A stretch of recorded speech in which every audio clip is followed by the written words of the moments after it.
విద్య, నాణ్యమైన విద్య, జవాబుదారీతనంతో కూడిన విద్య. మెయిన్గా మన విద్య గురించి బాగా ట్రైన్ చేశారని అన్నీ చేశారు. మనం ముఖ్యంగా తీసుకోవాల్సింది ఇది ఎక్కువ అని నేను అనుకుంటున్నాను. అంటే మిగతాలన్నీ మనం చేస్తున్నాం, మనం ఇప్పుడు ఎక్కువగా నేర్చుకోవాల్సింది ఇదే అన్నమాట. లింగ భావన, వైకల్యాలు, దివ్యాంగులు, రిమోట్ ల్యాండింగ్ వర్డ్స్. ఇంకోటి ఏంటంటే ఎక్కువగా పేరెంట్స్ని ఎక్కువ ఇన్వాల్వ్ చేయాలి, అదనేది ఒకటి.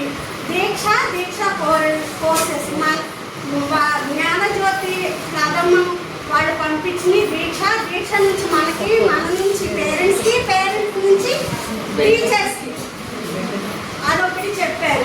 వాళ్ళే స్కాన్ తీసుకుని స్కాన్ ద్వారా నేర్చుకుని పిల్లలకి చెప్పే ప్రయత్నం. అది సమాజంలో భావోద్వేగాలు నియంత్రించుకో. ఫౌండేషన్ స్టేజ్ నుంచే పిల్లల్ని నియంత్రించండి. వారిని కోపోద్వేగాలుగా, టీచర్ని చంపే విధంగా, కట్టుకోపెట్టి చంపే విధంగా తయారు చేయకూడదు. అలా మనం కావాలని చేయము, దాన్ని ఎంతో కొంత తగ్గించే ప్రయత్నం చేయాలి. ఫోన్కి, సెల్ ఫోన్కి వాటికి ఎడిట్ కాకూడదు.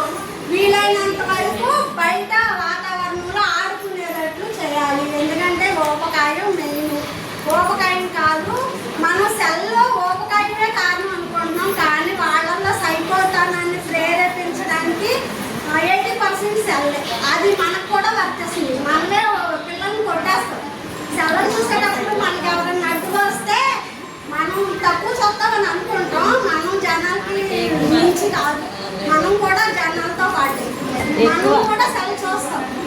అప్పుడు మన ఇంట్లో వాళ్ళు ఎవరినన్ను అడిగితే మనకు చంద్రముఖి, ఆముఖి, ఈముఖి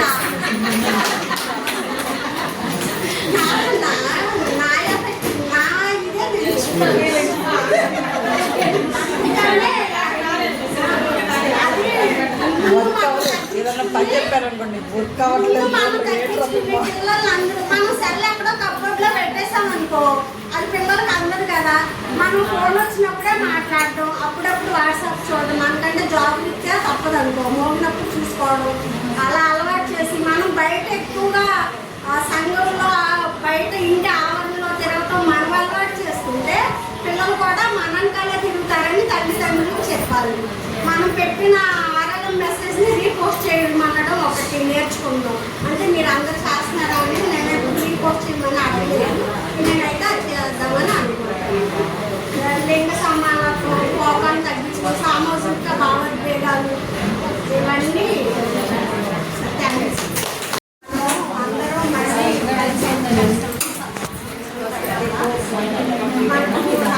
లాస్ట్ ఏం చేశారంటే అసలు జ్ఞానజ్యోతి అంటే ఎందుకు, ట్రైనింగ్ మీ ఉద్దేశం ఏంటి అనేది విషయం మీద దాని ప్రధాన లక్ష్యాలు, అవి నెరవేరడానికి ఎంత టైం ఇచ్చారు అనే దాని మీద లాస్ట్ మనం ట్రైనింగ్ తీసుకున్నాం. ఇప్పుడు ఏంటంటే అవి ఎలా ఇంప్లిమెంట్ చేయాలి. ఎన్ఈపి ప్రవేశపెట్టిన విద్యా విధానాన్ని నిపుణ భారత్ ద్వారా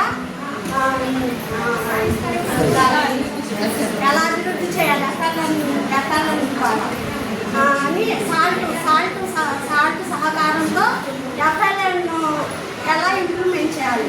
అది ఎలా మన అంగన్వాడీ టీచర్స్ అంటే టీచింగ్ మెథడ్ని మనకు బోధించారు.